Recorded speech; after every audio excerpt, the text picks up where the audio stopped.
welcome back. I want to share some books that I have acquired recently.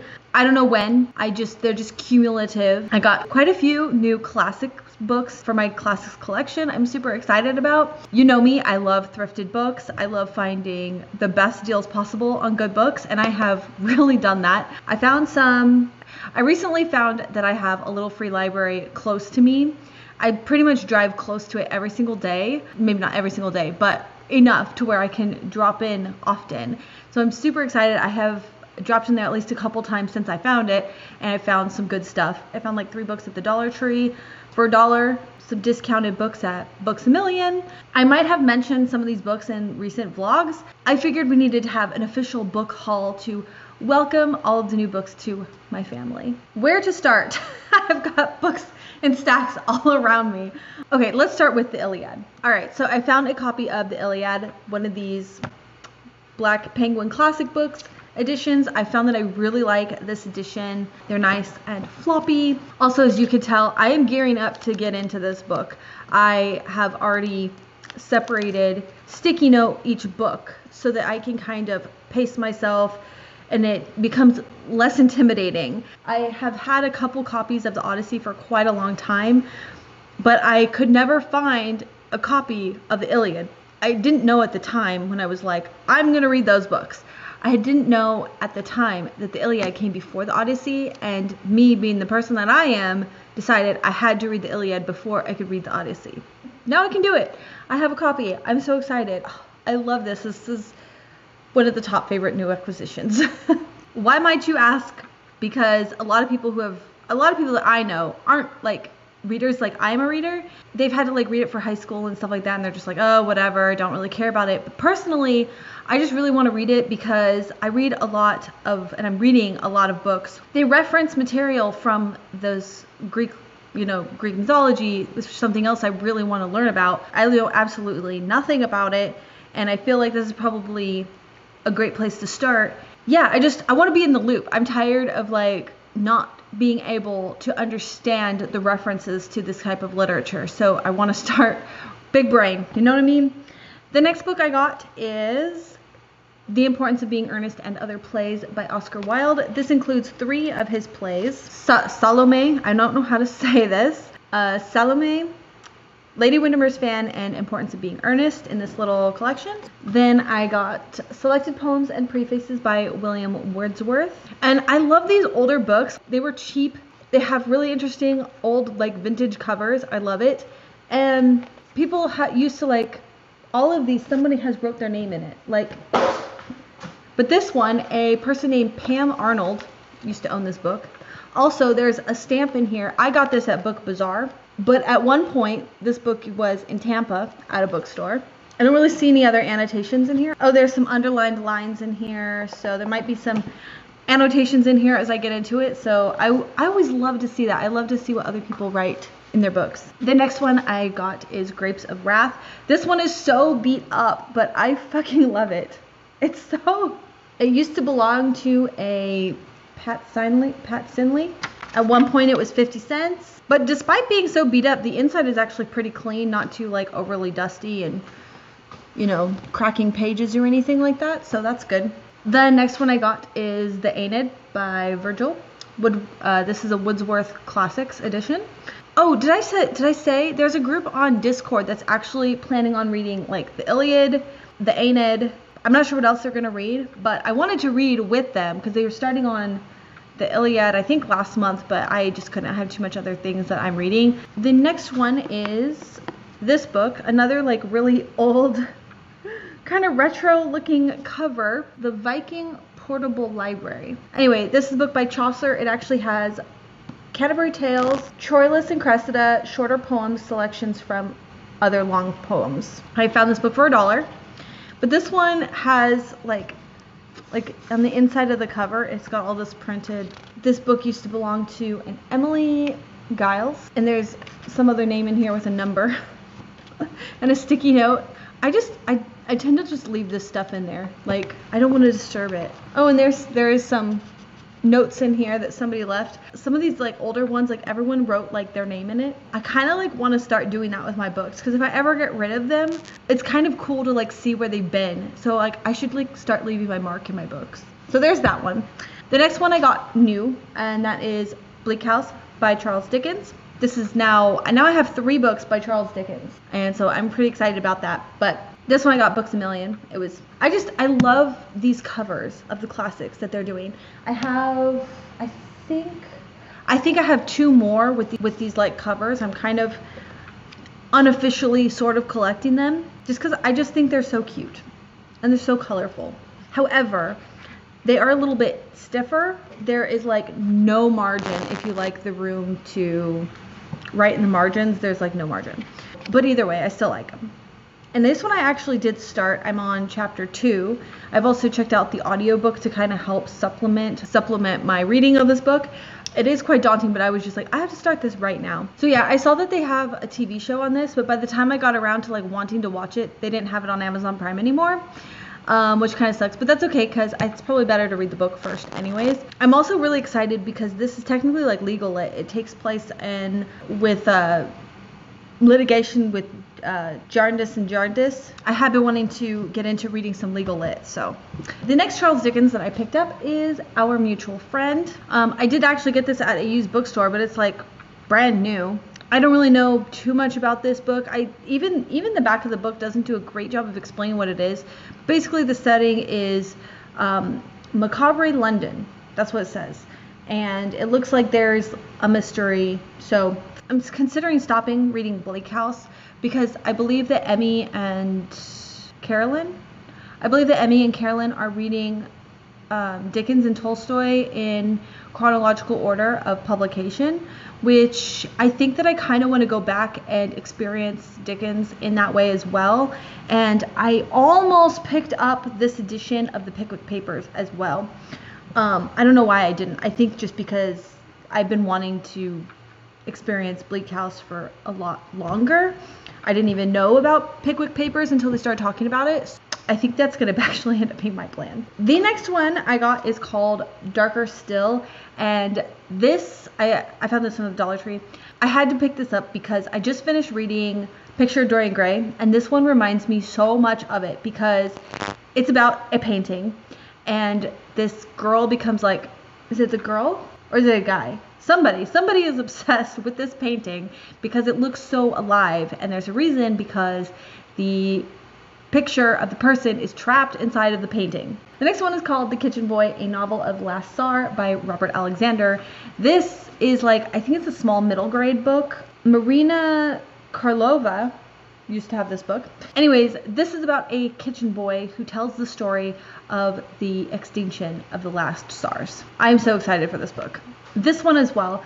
This is called When My Name Was Kyoko by Linda Sue Park. This takes place during World War II when the Japanese invade Korea and tear them apart, and they force the Koreans to be like Japanese. They force them to read and write in Japanese, and the emperor goes as far to make them change their Korean names into Japanese names. But this kind of explores more of like this girl. Her real name is Soon-hee. Her real name is Soon-hee, and her brother, I guess they show her brother pictured with a hat. I wonder if he's military, because this also explores the idea that just because the Japanese made the Koreans act like Japanese does not necessarily mean that they are going to forget that they're Korean and that they're going to support the Japanese and fight for them. The next one, retrospectively, honestly, was only like 50 cents. So I'm like, whatever, big deal. But that is Middlesex by Jeffrey Eugenides. And it's also Pulitzer Prize winner. Also winner of Pulitzer Prize. So I actually kind of have a secret TBR that kind of has something to do with that. Who knows when it's actually going to get done. So don't get your hopes up.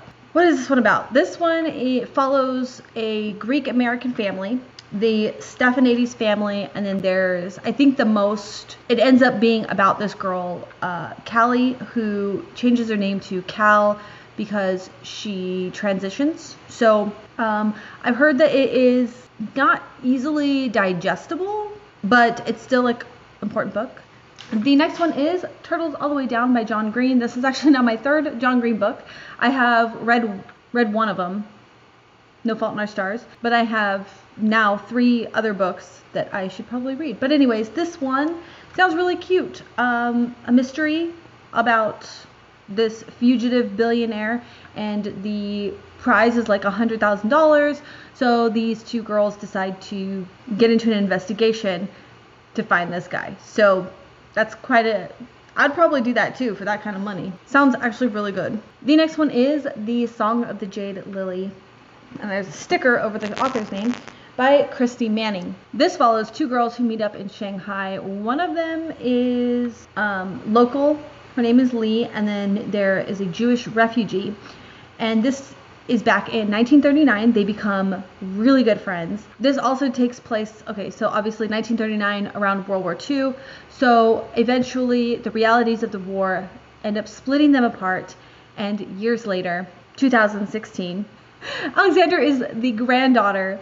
After her grandfather dies, she flies to Shanghai to track down and find out more about her grandparents. And I just love that concept. I have a feeling this is going to be such a good book. The next one is White Chrysanthemum by Larry? Sorry, Mary. The next one is The White Chrysanthemum by Mary Lynn Brocht. I think that's how you say her name. So this is basically inspired by a true story about these 2 sisters, these 2 Korean sisters who were split up by World War II.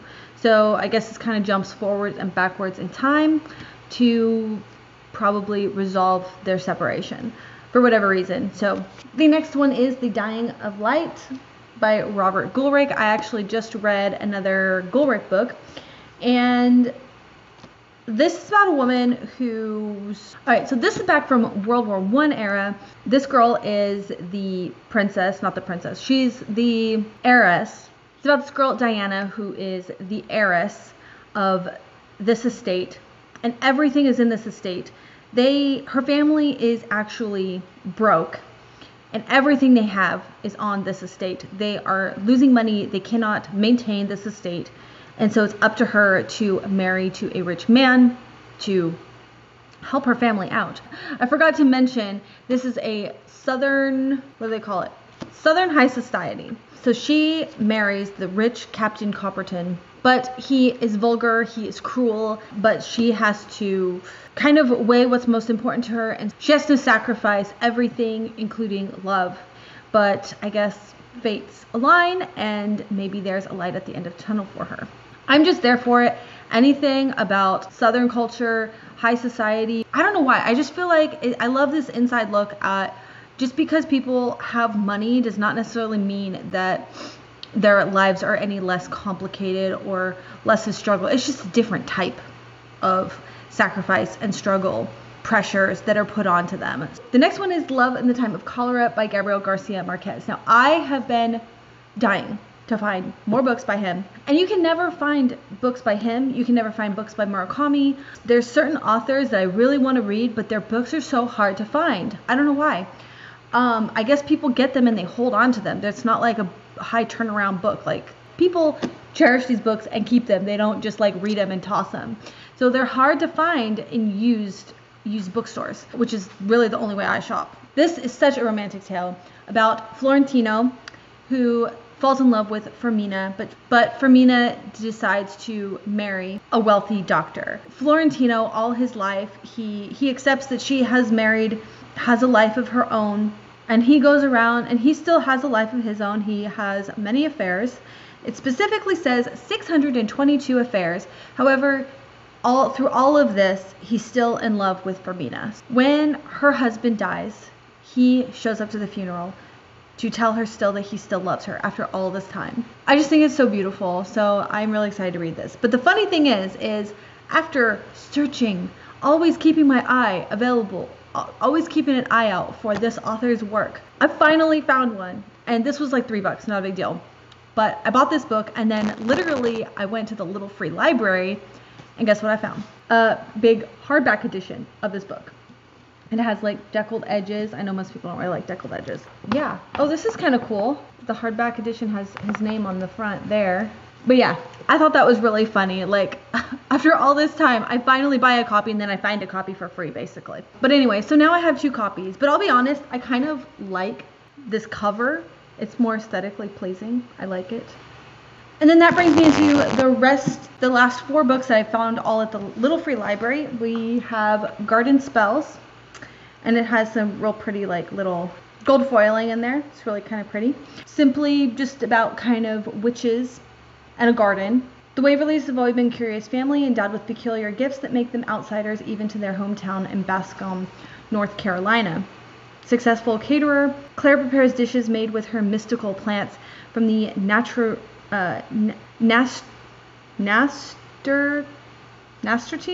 I don't know what that is. Aid in keeping secrets to the snapdragons intended to discourage the attentions of her amorous neighbor.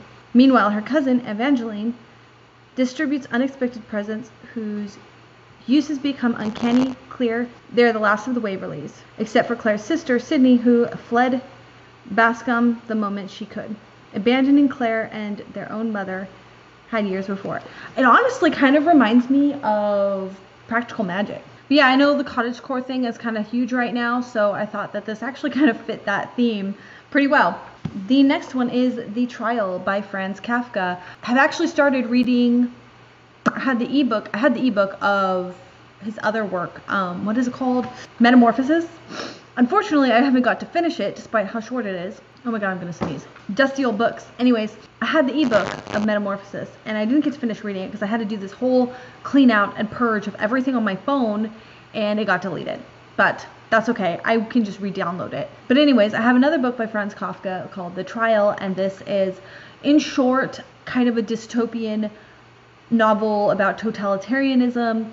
Next, I found a copy of King of Torts. It doesn't have a book jacket, but that's totally okay. As I said, it was in the Little Free Library, and I do have a mass market paperback of this book. I was planning on reading this book in May because kind of celebrate 2 years of graduation. I graduated with my paralegal degree 2 years ago, but I really wanted to get into some legal lit, and I just thought, let's celebrate with some legal lit. King of Torts, because Torts was probably one of my favorite classes. As I said, I have the mass market paperback, but sometimes I really struggle with reading the little tiny books, so I'm kind of happy to have a big hardback copy of it. Next, I have The Wife Upstairs by Rachel Hawkins.